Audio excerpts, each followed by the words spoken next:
Bienvenue dans ce hors-série de l'Architecte de l'âme, c'est-à-dire quelques épisodes où j'en profite pour recevoir les autrices en entrevue du collectif Là où poussent les lotus. Dans ce collectif, les autrices vont venir se mettre à nu pour toi pour parler de leur chapitre en toute vulnérabilité. Mais d'abord, qu'est-ce que c'est Là où poussent les lotus? Tu dois savoir que c'est un collectif d'écriture qui va être inspirant. C'est comme une bible d'inspiration. 21 femmes, 21 histoires, 21 visions, 21 transformations. L'idée de base nous avait été donnée de participer à ce collectif pour pouvoir raconter un moment charnière dans nos vies. On devait parler de nous en peu de mots, 5000 mots, pour raconter un moment où on a eu des prises de conscience importantes et où notre vie s'est transformée. On appelle ça en anglais le moment game changer. Au départ, tous des inconnus, nous sommes devenus des rencontres d'âmes. Nous avons laissé la vie nous connecter ensemble pour développer de belles amitiés, pour développer une grande complicité et pour apprendre à se raconter. Bien sûr, je ferai partie du collectif des autrices, mais j'avais envie de faire un hors-série pour te les présenter chacune leur tour, leur donner chacun leur petit moment pour que tu puisses les découvrir et voir si leurs histoires piquent ta curiosité pour te procurer le collectif.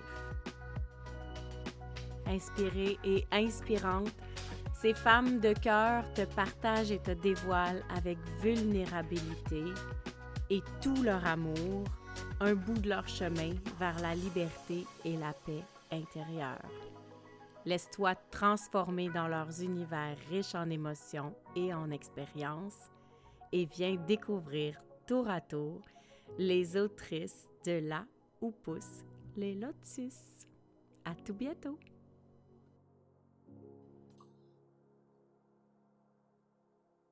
Hello, hello! Alors, dans le cadre de les autrices mises à nu pour rencontrer les autrices du collectif Là où poussent les lotus, aujourd'hui, j'ai une belle surprise pour toi, une femme qui m'inspire, que je découvre tranquillement depuis les derniers mois et à chaque fois que j'apprends sur elle, je suis impressionnée et je suis inspirée par son vécu et là où elle s'en va, mais surtout par sa personnalité qui a de l'air complètement éclatée et qui pourtant est tellement alignée. Alors, je vous présente tout de suite Marie-Pierre Valois. Eh ben, mon Dieu, Bienvenue! merci. Je suis comme genre, c'est-tu maintenant que je pleure tout de suite? C'est comme genre, comment on fait pour faire toute la résolution? Merci. Wow. Puis le plaisir est partagé d'être là aujourd'hui. Est-ce que ça te tente de te présenter à nous un petit peu? Qu'est-ce que tu fais dans la vie? T'es qui? Puis ensuite, on en viendra à ton parcours avec Ben, en fait, l'écriture. c'est drôle parce que je viens de terminer l'écriture de la biographie de notre livre que j'ai remis en retard. Vous voyez, Hmm. ça fait partie des coulisses de l'écriture. C'est comme des fois, on a des tombées puis on fait comme ça dérange vraiment parce que je suis comme pas inspirée. J'étais pas inspirée à dire ce que j'avais à dire sur moi-même. C'est fou, hein, parce Wow! qu'il faut comprendre que, en fait, vous allez tout comprendre. Une affaire à comprendre. J'ai un cerveau en arborescence. Mon ciel, moi, je dis tout le temps que mon cerveau est un ciel étoilé. Puis je fais les constellations que j'ai besoin Mhm. au fur et à mesure, mais il s'en passe des étoiles filantes à la minute. Fait que ça se peut des fois que j'aille pas assez de trous de bouche pour tout dire ce que j'ai à dire. Première chose, vous êtes mis au parfum des gens partants. Mais c'est ça que je trouve drôle, c'est que dans la quête de qui je suis et par rapport à l'outil que j'utilise, moi, dans la vie, qui est le Ennéagramme dans mon entreprise, le type de personnalité que je suis est toujours dans la quête identitaire. Donc, quand c'est le temps de me décrire, c'est tout le temps comme quelque chose une lourdeur de remise en question impossible imaginable. Mais pour faire ça simple, je m'appelle Marie-Pierre Valois, je suis consultante en développement humain. C'était tellement important pour moi, la crise d'identité, en fait, d'apprendre à savoir qui j'étais, que c'est maintenant mon travail d'accompagner les gens à découvrir qui ils sont. Mon outil de prédilection est le Ennéagramme, outil que j'ai découvert durant la pandémie en faisant une autre recherche. Compte tenu que le cerveau est en ébullition, j'ai toujours 17 onglets ouverts. Fait que une recherche m'a amené à un endroit, un autre endroit et un autre endroit pour terminer sur le oh mon Dieu, que c'est ça, le Ennéagramme.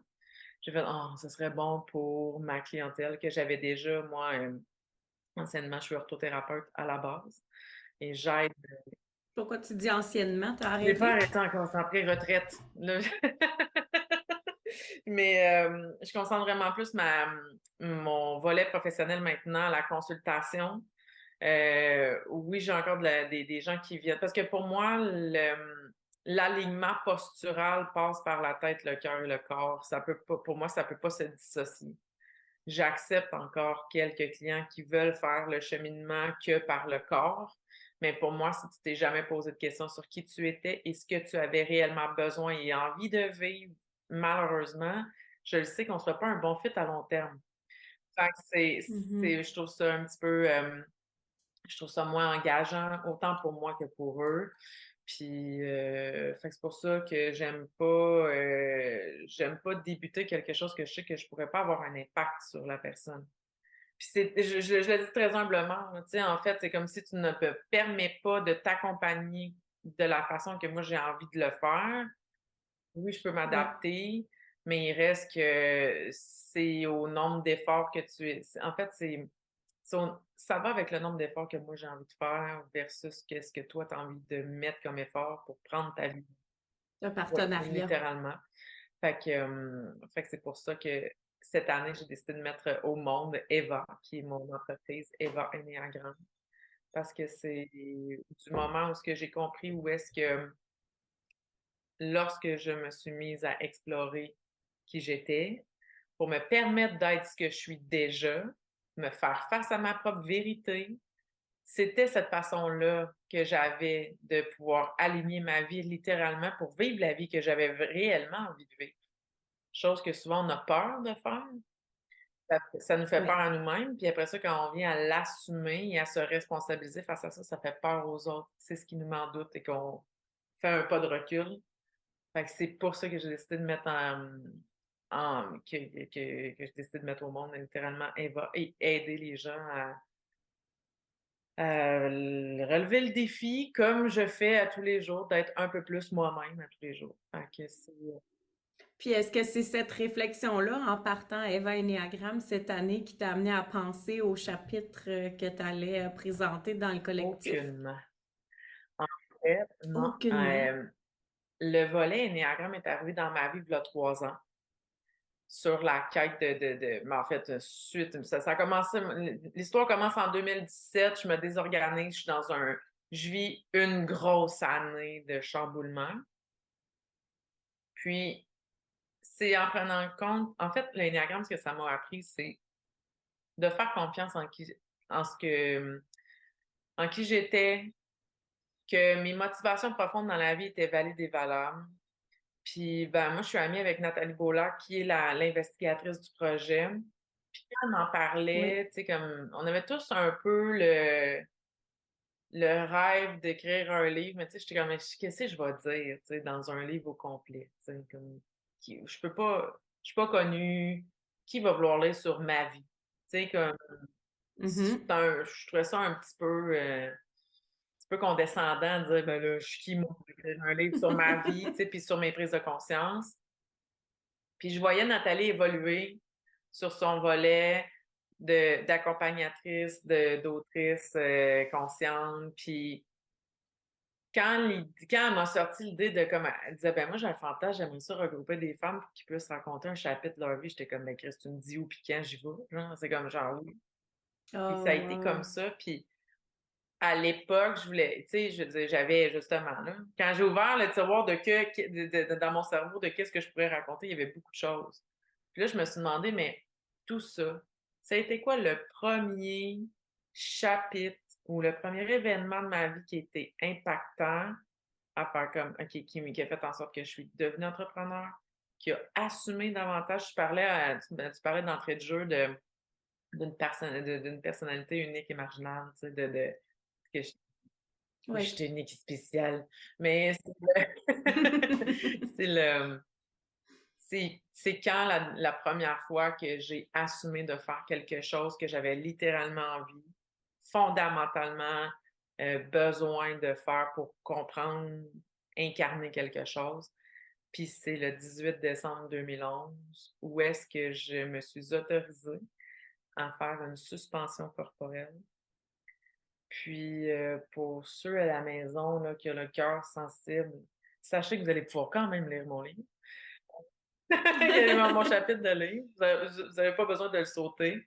Hem, pour imager, pour celles qui ne savent pas c'est quoi, vous pourrez googler ça là avec bienveillance et ouverture d'esprit.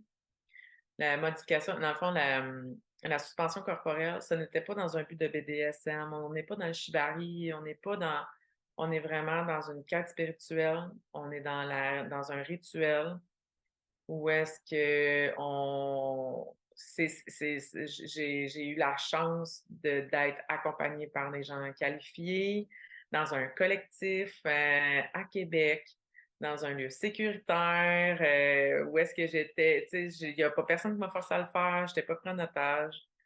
Mais c'est fait, le rituel, en fait, est vieux de millénaires, là. Tu sais, en fait, ça vient de Tu parles d'encordage? ben, en fait, je parle de se planter des hameçons de requin dans le dos, dans la peau, pour se suspendre un système de poulies accroché au plafond et se balancer. Fait que là, L'image est l'image est claire. très claire. Mais on sent que derrière ça, il y avait toute une quête de te connaître, de t'accepter, ben, en fait, peut-être tu ne savais pas au moment où tu l'as fait, mais de te découvrir. Oui, puis en fait, je l'ai fait, ça a l'air niaiseux, là, mais je l'ai fait à la base. La première motivation était la curiosité. Là, t'es comme, aïe, aïe, Mm. je peux te présenter d'autres sujets pour être curieux, qui fera pas aussi mal, qui fera pas, c'est que j'ai eu, puis c'est ce que je raconte dans le livre, c'est que j'ai rencontré quelqu'un à cette époque-là qui m'a été mis en contact qui me dit, qui fait, il est perceur, il fait partie du collectif. Puis il m'explique sa vision de la chose, puis je suis comme, je comprends pas pourquoi. Tu sais, je veux dire, j'avais des tatouages à l'époque, des piercings, mais pas très apparents, parce que mon Dieu, il fallait donc que je sois professionnelle, j'étais un petit peu plus beige, puis j'avais Oui. besoin de j'assumais pas ce côté-là à l'époque. Je travaillais dans une salle de nouvelles. Je prépare des bulletins de nouvelles de fin de soirée que vous écoutez. T'avais pas tes mèches Non, vertes. j'étais bête fonctionnelle, là. Fait que parce qu'en fait, je m'autorise dans ma vie privée à être éclatée, colorée, mais dès que je rentre au niveau du travail, tu sais, j'ai un tatouage, mais je peux le cacher quand je travaille. Je porte jamais. Tu sais, comme présentement, pour ceux qui nous voient, tu sais, qui nous voient pas, là, j'ai des tatouages jusqu'au bout des doigts, j'ai des stretches qu'on voit à travers, tu sais, j'ai des trous dans les oreilles qu'on voit à travers, j'ai les cheveux colorés. C'est vraiment un côté de moi qui est important, même mon âge, tu sais, je veux dire, j'ai pas 25 ans et demi, là, puis dire non, non, je m'autorise ça à même dans la quarantaine. Fait que pour moi, c'était une quête. J'avais envie de le vivre parce que j'ai eu la chance de voir une suspension publique avant, invitée dans un Oui. événement privé. Et j'ai compris c'était quoi la connexion à l'autre, de pouvoir partager la souffrance de quelqu'un. J'ai vraiment compris c'est quoi de l'empathie, à être sur Mm. place. Et le vivre, c'était la première fois que je vivais un événement où est-ce que mon corps était mis en valeur et qu'il me permettait de vivre une réussite et non un échec compte tenu de mon surplus de poids. Parce qu'à cette époque-là, j'ai à peu près le poids que j'ai aujourd'hui. J'ai eu une chirurgie bariatrique, là, j'ai toujours été en surplus de poids. Mais je dois peser environ 2,60 quand je fais ma suspension en 2011. Euh, Fait que t'étais déjà en relation conflictuelle avec ton corps, puis là, tu t'en allais comme expérimenter quelque chose qui t'a permis d'avoir une connexion oui, parce finalement. que mon corps, c'était quelque chose que je devais cacher, c'était quelque chose qui était pas standard, c'était quelque chose qui m'empêchait de vivre Mm. la vie que je voulais avoir, pour vrai. Moi, j'étais convaincue que le facteur physique et extérieur à moi-même, qui était l'enveloppe corporelle, pouvait nuire à ma réussite dans la vie. Ah, moi, si j'ai pas tel poste parce que je suis grosse, fait que c'était un tout. Ouais. Puis à cette époque-là, je suis déjà en réorientation de carrière. Je suis à l'école, je suis en train d'apprendre l'orthothérapie. Je travaillais encore dans la salle de nouvelles, donc je cache mon corps pour pas cacher en fait, pour cacher ce que je juge non professionnel, qui est les tatous. Le, Ouais. fait que j'ai un code vestimentaire, tu sais, je me donne quasiment un code vestimentaire là, dans ma tête pour aller travailler. Quand je suis à l'école, on me dit que je n'ai pas le physique de l'emploi, que je suis en surplus de poids, je ne prône pas la santé, que à cette époque-là, j'ai pas le droit d'avoir des cheveux de couleur non naturelle. C'est des règles, ça fait partie des règlements de l'école parce que eux jugent que c'est non professionnel. Du côté masso, Oui, là, tu parles, là. exactement. Fait que je me sens jamais au bon endroit au bon moment. Je sens que mon corps nuit à me rendre où est-ce que je veux me rendre dans la vie. Et la Ouais. suspension a été la première fois où ce que mon corps m'a permis d'être un véhicule de réussite. Parce que la, sans la connaissance de mon corps, en fait, sans être capable de faire confiance aussi à la personne qui perce au bon endroit les ancrages, on va se le Effectivement. dire. On fait pas ça, on fait pas une recherche sur Kijiji qui fait ça, là. C'est pas comme ça fonctionne. Mais si j'avais pas fait confiance à mon corps et pas avoir dépassé la douleur physique pour atteindre une libération psychologique. Mhm. C'est tout pour ces raisons-là que je l'ai fait. Mais Fait que ton histoire va au-delà de l'expérience physiquement vécue parce que toi, tu as utilisé une suspension corporelle pour vivre une expérience transcendantale. Ça aurait pu être n'importe quoi d'autre, ça aurait pu être un sport, ça aurait pu être une méditation, ça aurait pu être n'importe quelle autre oui, puis je activité. pense que ça a été mon début d'éveil spirituel. Ça a été littéralement à Hmm. ce moment-là où est-ce que tu sais, il y en a qui marchent, sur le feu, qui vont voir Tony Robbins, Ouais. aux States. Tu sais, je veux dire, peu importe c'est de quelle façon vous le vivez, on a tous un moment donné, un moment d'éveil. Puis moi, ça a été ça de comme: «Oh my God, j'ai pu faire ça». Je sais très bien qu'il y a peu de personnes qui vont réussir ou qui vont vouloir faire ça. Déjà, le vouloir, c'est quelque chose. Le réussir Ouais. quand tu je pense que c'est comme courir. Ben là, je dis comme parce que je l'ai jamais fait, on va se le dire, moi, courir, là, c'est pas ma tasse de thé. Mais, tu sais, mes clients qui courent des marathons, ils disent, ben, tu sais, tes 10 derniers kilomètres, là, tu cours avec ta tête, pas avec ton corps, parce que ton corps est à bout. Si tu faisais juste écouter ton corps, tu te ferais, tu sais, tu mettrais Ouais, même pas les souliers pour te lever le matin pour courir. Comme courir après rien. c'est Comme ça. pourquoi qu'on fait ça? Fait que c'est vraiment ce volet-là. Fait qu'à ce moment-là, moi, ça a été le début d'éveil où est-ce que tout après a déboulé. C'est comme si j'avais Quel message ça t'a laissé? ben, moi, en fait, là, en étant, c'est fou parce que, dans le livre, je mets des passages d'une chanson parce qu'en fait, on pouvait choisir Hmm. notre musique. Puis lorsque je me suis retrouvée dans les airs, j'ai la vue sur un pour ceux qui connaissent le quartier Saint-Sauveur à Québec, j'ai la vue sur l'eau, comme une espèce de rivière qui mène, jusqu'au fleuve, près du Vieux-Port. Puis, je suis dans un local et c'est l'hiver, on gèle. Tu sais, tout est gelé dehors. Tu sais, on voit l'espèce de boucan sur tu sais, comme du contraste de l'eau qui est encore pas nécessairement froide sur la température. Je me souviens des gens qui sont présents, je me souviens de l'odeur, mais la musique qui joue, c'est la chanson Glory Box de Portishead, pour ceux qui connaissent. Hmm. Puis, dans la, moi, j'allais chercher des réponses. J'étais en séparation, c'était vraiment une séparation.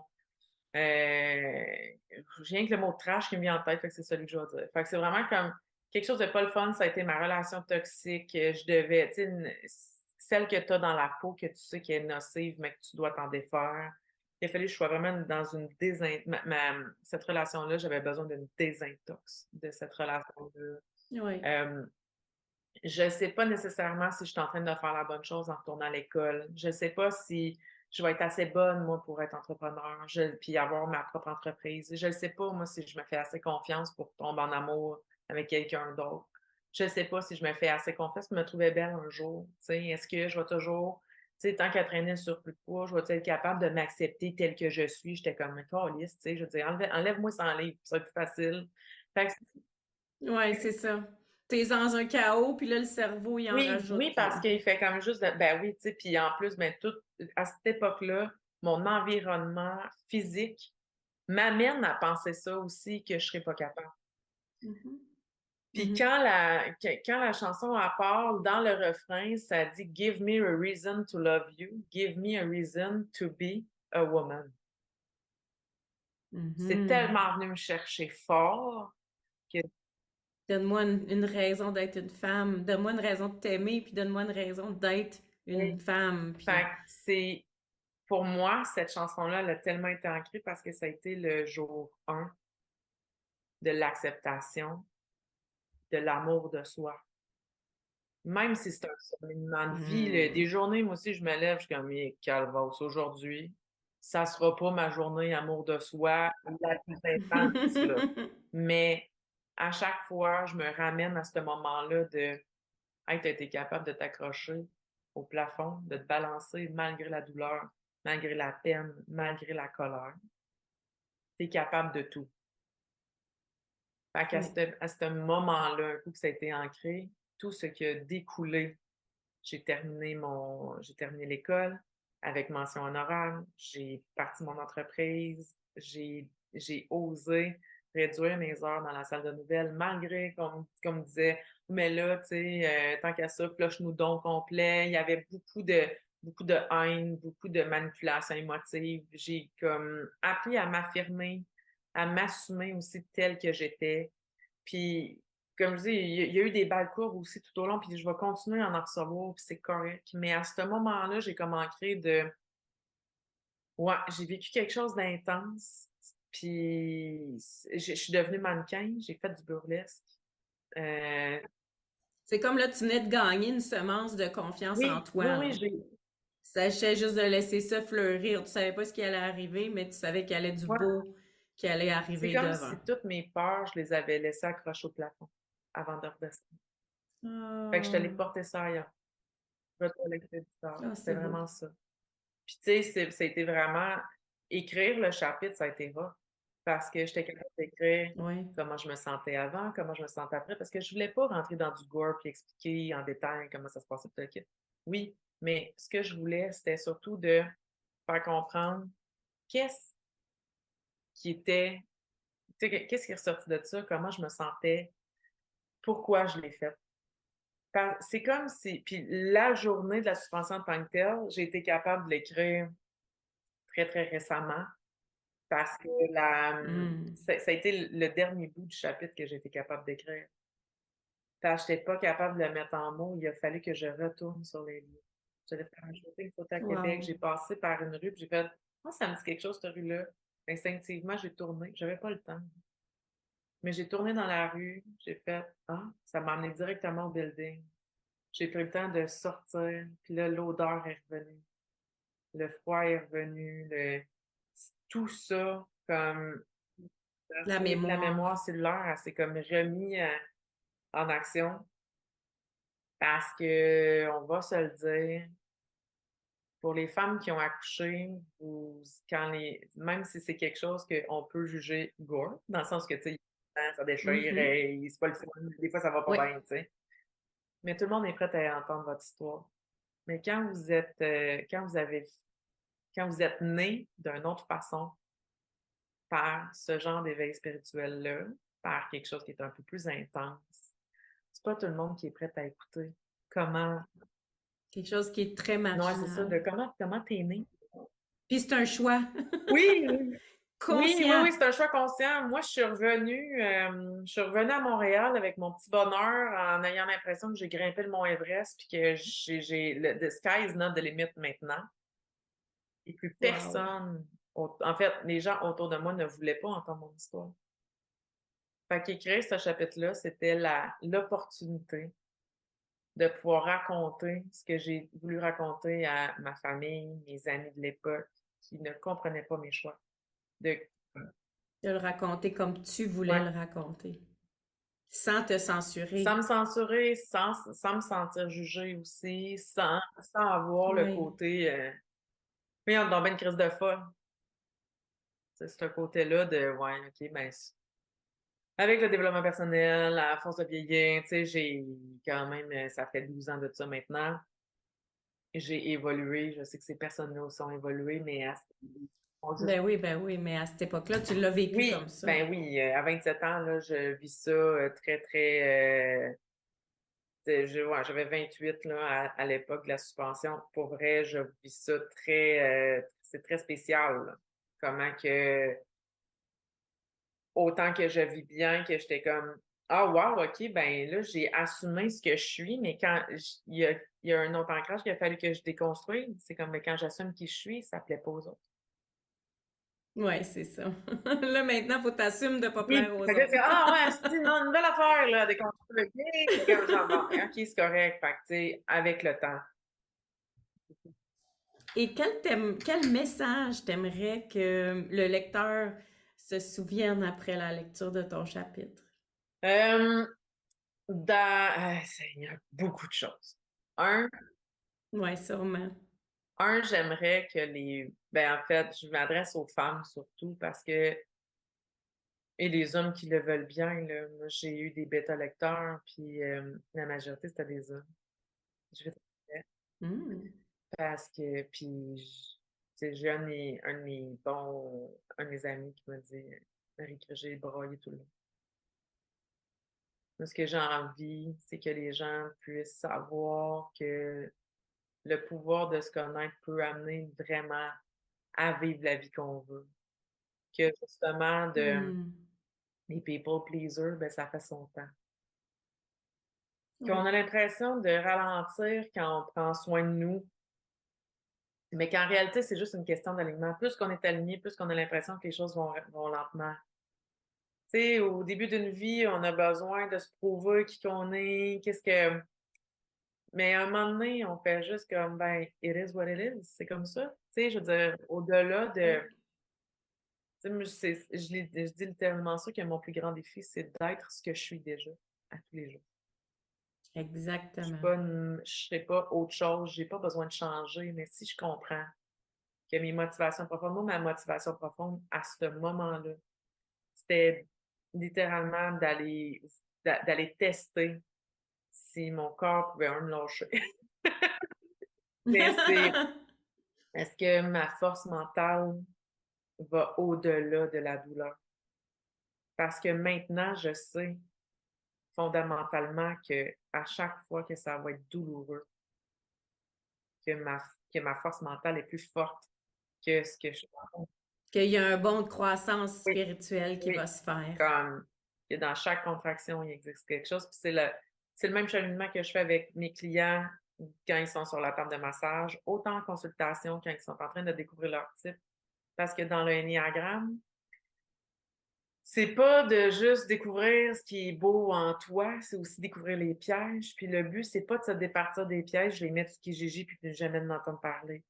Le but, c'est de vivre avec, même si c'est inconfortable. Puis là, laisser Oh, j'adore. C'est tellement beau vivre avec ces chaos, apprécier ben les oui, puis chaos, savoir qu'il y a toujours une lumière. C'est fait que c'est magnifique. ça, en fait, que j'avais envie de, au-delà de raconter ça, comme tu dis, j'aurais pu raconter une naissance, j'aurais pu raconter la fois où je n'ai pas couru de marathon. Je pense pas un jour je vais écrire ce chapitre-là.